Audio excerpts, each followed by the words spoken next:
네, 강의 다시 이어가겠습니다.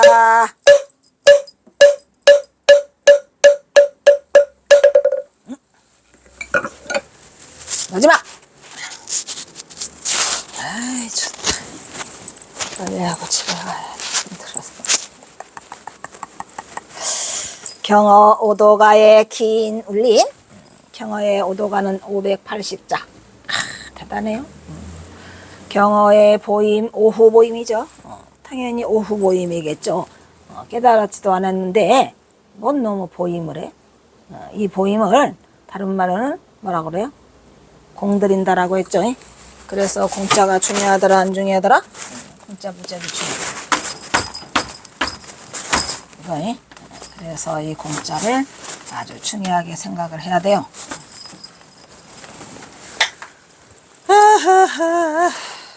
공들인다. 오후 보임은 경어가 천장암으로 건너가 1880년부터 정확히 말하면 1879년 11월 15일 날 오도를 하시고 1881년 1월 달에 건너가죠. 그래서 1881년부터 6월까지 1년 6개월 80년부터 81년 6월까지 1년 6개월 동안에 보임을 계속했는데 6월 달에 오도가를 불러 대중에 모아놓고 어디서? 임법당에서. 이는 동학사 조실방에서 3개월여 만에 3개월 정확하게 말하면 석 달 열흘 100일이죠. 기간보다도 경어의 보임이 훨씬 길었어요. 왜? 보임을 좀 짱짱하게 해놔야 된다니까요. 그렇게 해서 더 이상 할 거 없다.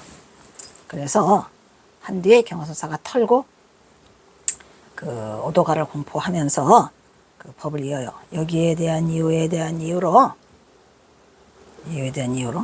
경어집을 비롯한 채반의 연구에서도 아직 언급된 부분이 없었는데 경어의 오도를 위한 수행기간보다 보임의 기간이 길어질 수밖에 없었던 데에는 나름의 이유가 있었어요. 왜 그랬을까요? 우리가 경어선사의 깨달음을 뭐라고 말해요? 돈수라고 그러죠.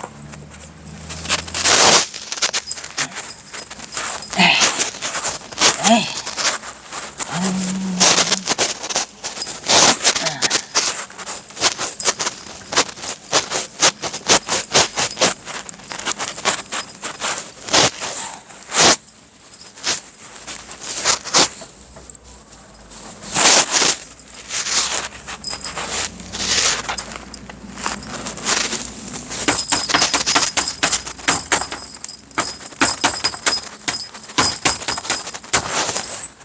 경어선사의 보임 장량은 사실은 길지 않았어요.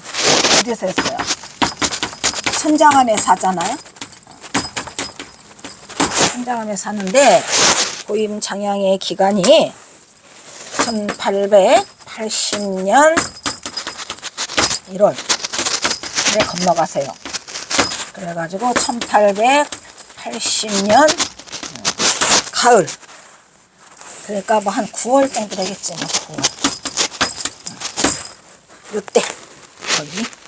그런데 이제 요때까지 경어선사가 이제 보임을 마치시고 어디를 가요? 마곡사로 가요. 그 우리 경어집에 실려 있는 경어선사 시 중에 제 1번이 뭐예요? 1번이 뭐더라? 우음이라고요? 그걸 우음이라고 그래요? 제마곡사라고 그래요. 이런 젠장.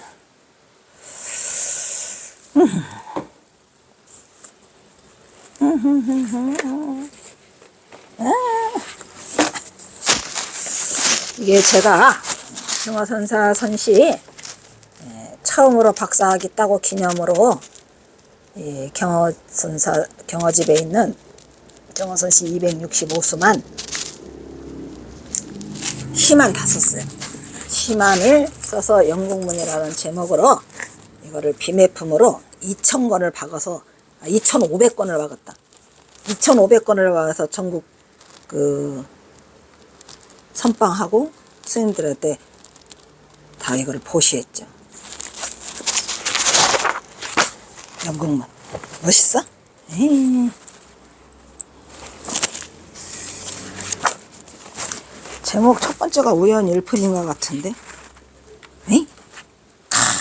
제목이 첫 번째 이게 우연 일품이에요.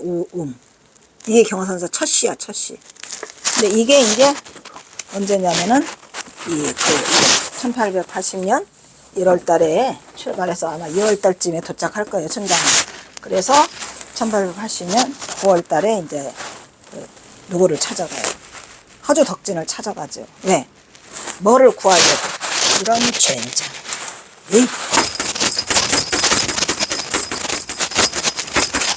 사법처를 구해서 가요. 내 법을 이어주는 스승을 찾아가지고, 법을 이어주는 스승을 찾아서 누구를 찾았었죠? 허주 덕진을 찾으러 간다니까요. 허주 덕진.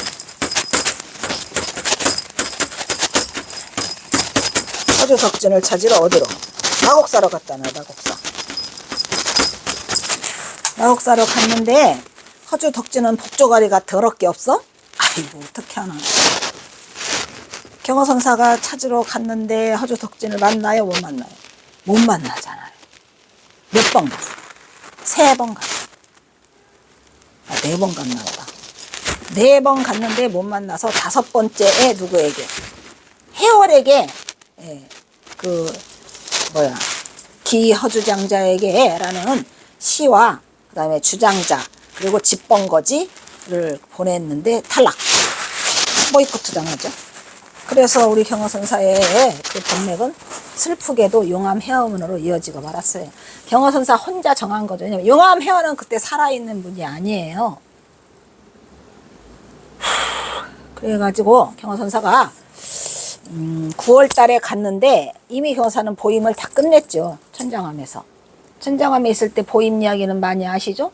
이가 득식을 거리고 뱀이 와가지고 또아리를 틀고 온갖 것들을 다 거기서 마치면서 9월 달에 이제 보임을 그만 끝내고, 그러니까 보임을 오래 할 이유가 없는 게 경허선사는 뭐를 하셨죠?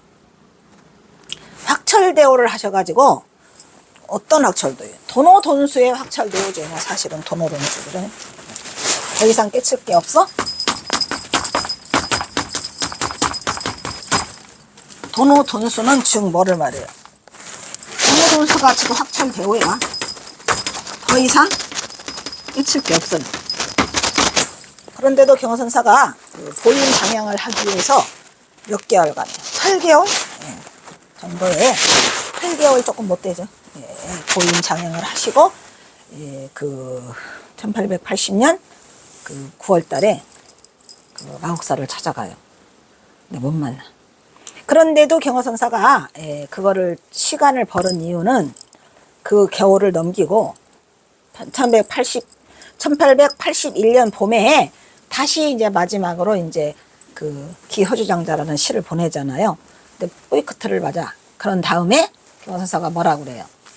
요즘에 경허 같은 미친놈들이 많다니까 젊은 놈들이 뭘 깨쳤다고 지랄을 해. 나는 가서 말해. 나는 경허가 보낸 이런 거 다 받을 수 없다고 말해라. 라고 해서 경허선사가 보낸 시 주장자 다 갖고 왔어요? 에이, 그러니까 기허주장자에 보낸 게 우리한테 와 있죠.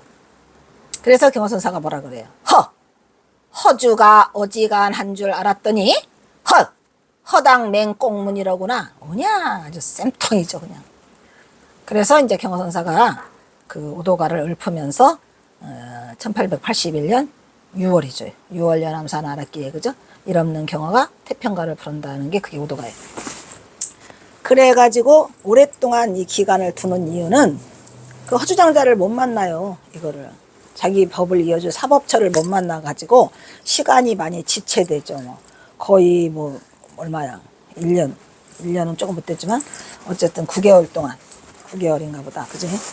그래서 경허선사가 오랜 동안 이렇게 깨채 쓰면서도 보임 기간이 길은 것처럼 보이는데 그게 아니고 거기에 이유가 있어요. 그래서 이 법맥과 관계가 있는 것으로 경허는 무사자오. 이 무자 잘못 썼네. 이거는 바꿔줘라. 이 춤출 무자를 써놨네. 없을 무자를 써야 되는데. 없을 무. 맨날 안 보고 막 투다다닥 치니까. 무사자오했죠. 스승이 없이 스스로 깨친 자로서 경허선사는 깨달음을 얻고 난 다음에 주의를 도알아봤을 때 경어에는 자신의 법을 인가해 줄 만한, 점검해 주고 인가해 줄 만한 스승을 찾지 못했어요.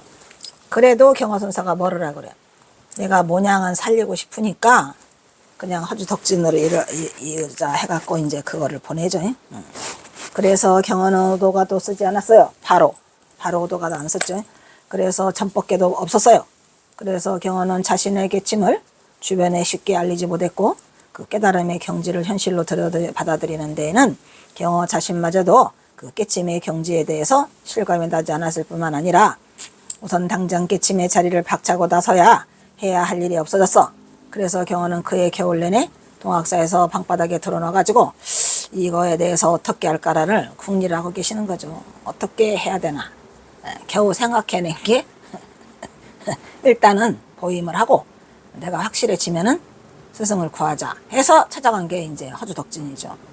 그래서 스승 만화의 빈잔에 일 없는 사람은 본래로 이러합니다. 무사히입니다. 해서 의미심장한 말을 내뱉으며 깨친 자 경어가 시간을 죽이고 있는 거죠. 말 그대로 죽이면서 무심하게 흘러보내는 무사인의 삶을 보내게 돼요. 이듬해 그렇게 해서 이제 11월 15일 날 깨치고 12월 15일, 1월 15일 두 달을 빈둥빈둥 지내요. 두 달을 빈둥빈둥 지난 다음에 마침 소식이 들려오는데 누가? 경어선사의 형인 태허가 천장암으로 주지발령을 받았더라. 드디어 경어선사가 하늘에서 내린 감춘절 천장암 경어만이 허락하는 절이 기다리고 있었어요. 그래서 보따리를 싸요. 옷을 하나 만들어 누더기 옷을 만들어서 배낭에 넣고 가는 게 그게 1880년 그 이듬해요. 대단하죠. 그래서 1808 만약에 경어선사가 사실 갈 곳이 없어서 더 만약에 동학사에서 뒹굴었다면 보임할 장소가 없어요. 동학사는 대중이 들락날락하는 곳이라. 그런데 그냥 어쩌면 그렇게 딱 맞게 그냥 천장암이라는 태어 스님이 어디에 마곡사 대원암에서 수십 년 있다가 처음으로 발령을 받은 거야. 이게 뭔 말이란 말이냐. 왜? 태어가 경어선사 8살 때에 그 마곡사로 출가를 하잖아요. 엄청나게 긴 세월 만에 주지로 발령을 한번 받은 거예요. 네. 그래서 너무 좋아? 그래서 그때 얼씨구나 절씨구나 해갖고 살아계시는 어머니를 보시고 또 천봉준 장군 여동생과 결혼한 동생 말고 또 하나 밑에가 또 있어. 그 동생을 데리고 같이 천장암으로 출발. 그것이 있죠. 그래서 거기 가족이 다 모이게 된단 말이에요. 그러니까 경어선사는 더 이상 부모님에 대한 걱정도 없고 아주 편안한 상태에서 보임을 할 수 있었다 이런 얘기요. 그래서 경어는 누더기 소못을 하나 만들어 가지고 손수 지은 누더기 소못을 하나 딸랑 챙겨 가지고 천장암으로 가요. 천장암으로 가요. 그래서 여기서 경어선사는 사실은 9개월 동안에 보임을 바치고 호주 덕진을 찾아가요. 안 돼서 다시 또 6개월을 보내게 돼서 그래서 1년 반이 된다고 하는 거예요. 경어는 여기서 무려 1년 반에 인간의 한계를 뛰어넘는 고행을 감수하게 되는데 구척 장신의 경어가 발을 뻗으면 발이 다 닿는 그 원성문이라는 조그만 거지 닿는 한 평도 채 안 되는 쪽방에서 장좌불하로 1년 반을 보내는 동안에 신이와 일화들이 엄청나게 많죠. 경어의 수행을 더욱더 돋보이게 하고 있어요. 스승이 없는 경어는 천장암 골방에서 자신의 깊은 수행의 침잠을 통해서 깨달음의 경지를 다시 한번 점검하고 확인하는 과정을 통하여 스스로가 스스로를 인가하는 확인하고 철저한 경계를 체득하면서 자신의 족쇄를 스스로 풀고 스스로가 우뚝 선 대선사의 모습으로 거듭났어요. 그래서 자리를 박차고 일어나서 제일 먼저 찾은 게 어디더라? 우리 경어선시 통틀어 265소 1번인 우음, 두 번째는 제마곡사, 세 번째도 제마곡사, 네 번째 어디? 네 번째 시가 뭐더라?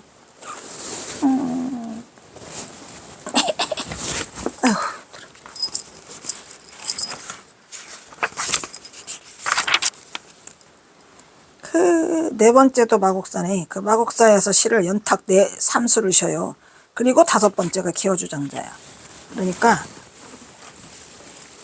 그래가지고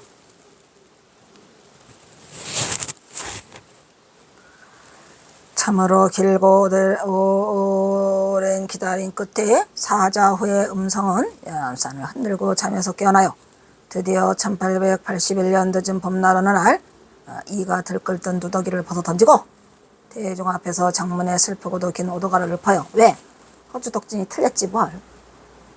더 이상은 허주가 허당된 꽁문이라 소용이 없어. 그 다음에 이하여 경호는 한국불조 선불교의 법맥을 스스로 확정하고 스스로 만천하에 공포하게 되는 이러한 지경에 이르게 되죠. 그래서 경어 법맥의 전등연원을 따져보면 근래 조계증의 정원종법에서 법맥을 이어가는 방식에 대해서 제2장 본존 기원 및 사법 제7조를 보면 본종의 법맥 상승은 사자 간의 등등 상속 또는 전법계의 전개로서 행한다 라고 써있죠. 이것은 직접 스승에게 인가를 받거나 전법계를 받았거나 법등 관계가 성립된다는 것을 표명한 것인데, 이러한 근거는 직접적인 1대1 전법에 주장하는 맥락이라는 것을 뒷받침해주고 1대1로 받는 거예요. 즉 법의 계승은 불조의 해명을 잇는 일로서 등등이 꺼지지 않고 전속한다 해서 등등 상속이라고 하죠. 그러한 본질적인 견해가 있습니다.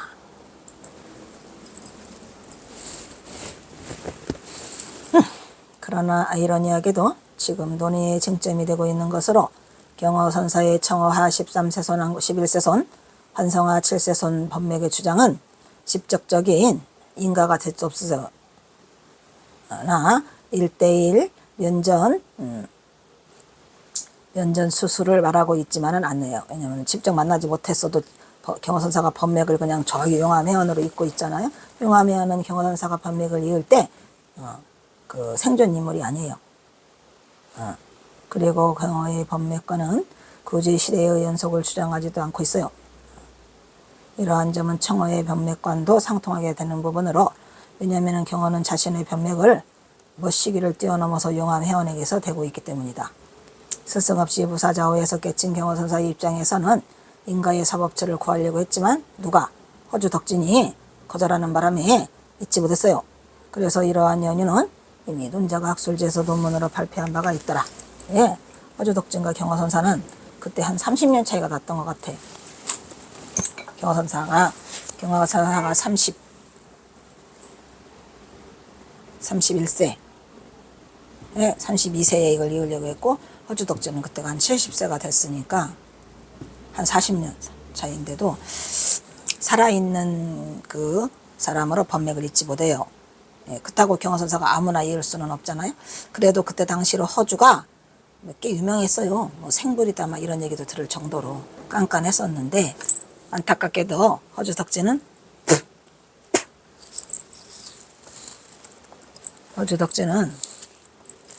경어선사를 알아보지 못했어요.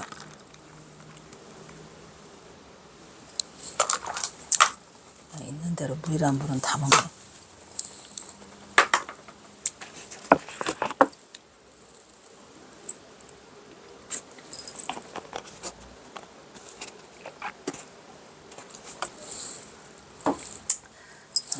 그래가지고 경어선사가 등등 상속을 1대1로 못했어요. 그래서 최근에 와서는 한국 불교에서 법맥이 관심거리가 되면서 청어 휴정을 시작을 해갖고, 그 다음에 나옹 법통설, 왜 그 고려 말에 나옹 해근이 있었고, 또 누가 있어요? 태고 보호가 있었고, 또 보조 진울이 있었잖아요. 이 세 개가 되는데 우리 경어선사는 태고 법통설이죠. 태고 보호죠. 이러한 근현대식 불교에서 법맥 논란의 중심이 바로 경어성어의 법맥이기 때문에 그래요. 그러나 이러한 경어 법맥은 경어가 본 역사 속의 인물이 아니고 거의 법제자들이 지금 현존하고 있는 인물이라는 점을 감안해 보면, 현재 대한불교 조계종은 각 교구 본사 문중 형성 운영에 이런 것들이 영향을 주고 있다는 점에서 경어 법맥의 접근은 신중하고 보다 냉철한 시각으로 연구되어야 한다라는 얘기예요.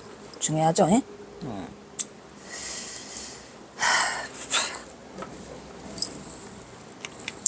경어가 법맥을 전하고 열반에 든지 1세기가 지난 오늘날도 1882년 1년이니까 1981년 많이 됐죠. 2081년 한국 불교는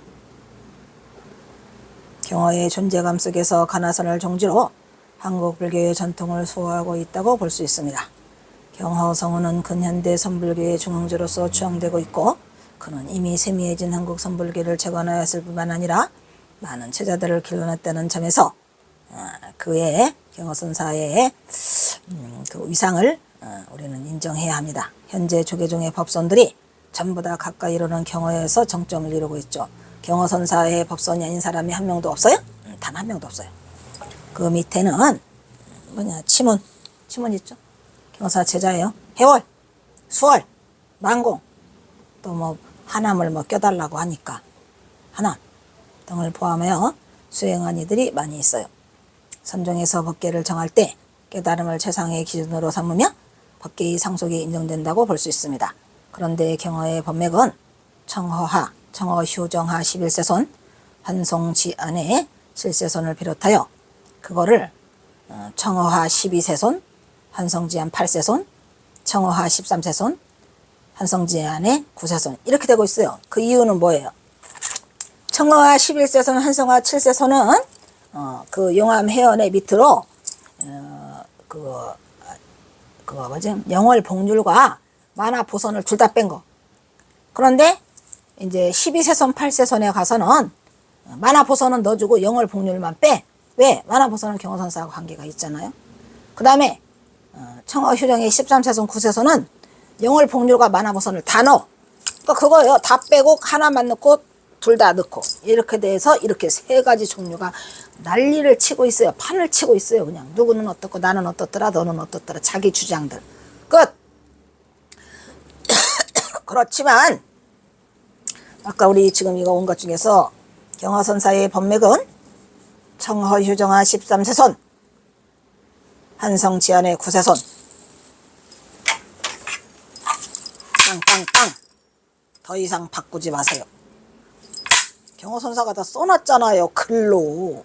이런 난리가 날까봐 경허선사가 삼수갑상 가기 전에 1902년에 여기 등등상속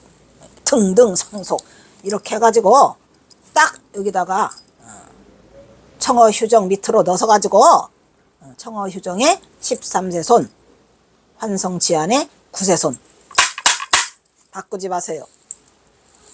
그만 좀 바꾸시라고. 이것 때문에 내가 얼마나 생병을 앓았고 이것도 분명 내가 논문도 썼고 책으로도 냈습니다.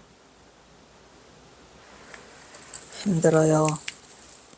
경허의 법맥은 청허하 11세손, 환성하 7세손을 비롯해서 12세손, 8세손, 14세손, 9세손 이게 여러 설이 난리가 났어요. 그 중에 이거는 이유가 뭐랬죠? 용암해연과 경허 사이에 영월복률과 만화보선을 넣느냐 빼느냐 이거예요. 처음에는 경허선사가 2명을 다 안 넣었죠. 그런데 나중에 삼수갑상 가기 전에 경허선사가 누구한테 해월에게 전법계를 써주시면서 등등 상속이라 해서 분명히 경허선사 글씨로 이거를 써서 넣는데 왜 우리 후학들이 쓸데없이 자기의 개인의 견해를 내세우면서 넣어라 마라 뭐 하는 짓인지. 경허선사가 넣었으면 그게 다지요. 뭐 처음에는 경허선사가 뭐 만화보선을 뭐 인정 그게 아니고 용암해연은 뭐 언제 인정해서 넣었나? 연불승인데. 그래도 경허선사가 나는 용암해연으로 넣었다 어쩔래? 영월복률도 넣고 만화보선도 넣어라 어쩔래? 이렇게 쓰면 그냥 넣게 되는 건데 그 후에 뭐 흡석들이 뭐 경허선사 열반 100주년 기념으로 막 반짝반짝 좀 했어요. 난리가 나가지고 뭐 네가 잘났다 내가 잘났다 너라 말아라 막 이렇게 해가지고 난리가 나서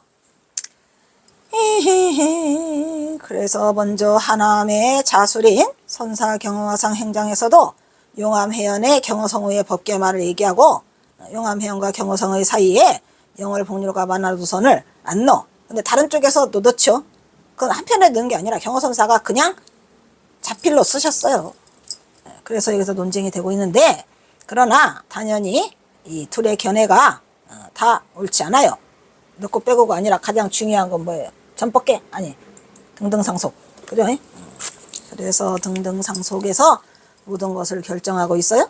그래서 오세안 쪽은 영월과 만화를 포함한 환성의 13세손이 가장 타당하다. 왜? 경어선사가 친필로 써놨으니까. 왜냐하면 경어는 이미 생존 시에 등등 상속에서 환성과 13세손을 언급하였고 경어 입장